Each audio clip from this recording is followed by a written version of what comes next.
Hello everybody, welcome back to Daily Shakespeare. My name is Michael. Today is Monday, and now that we have passed 90 days, it is a great pleasure to come back to Hamlet. As everybody knows, this is one of my favorite plays in all of Shakespeare, and since we've hit another very interesting milestone, I thought that I would perform another speech from this play. The speech we're going to take a look at today is Hamlet discussing some of the habits of King Claudius. The distrust of Claudius is not always apparent. He doesn't think that he is a bad person. He simply thinks he's not good enough for his mother, not good enough to replace his father, the King Hamlet.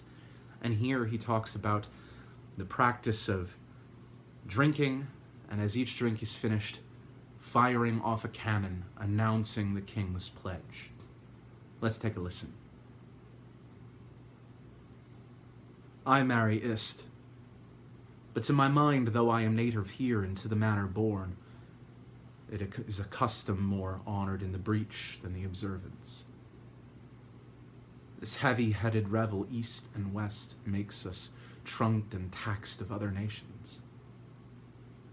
They clip us drunkards and with swinish phrase soil our addition. And indeed, it takes from our achievements, though performed at height, the pith and marrow of our attribute.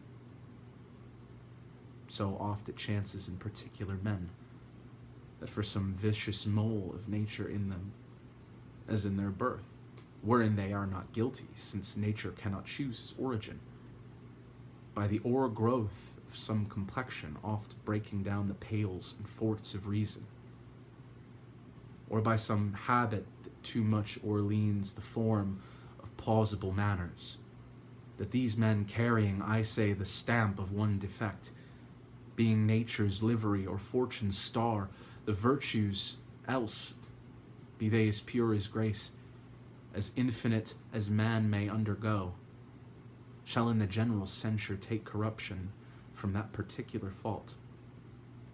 The dram of evil doth all the noble substance often doubt to his own scandal.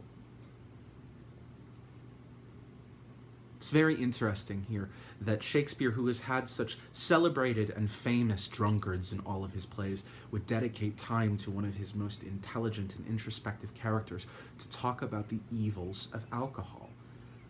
Normally, when this is done, it's done by a villain or antagonist in one of his comedies, and here it's done by one of his most true heroes. Something interesting to think about. Well, that's all that we have time for today. Thank you so much for joining me. As always, there's a comment section below, and I love to hear from people. And remember, if you click that subscribe button, there will be a new Shakespeare video in your YouTube feed every single day, as there is a new video every single day. Until tomorrow, cheers.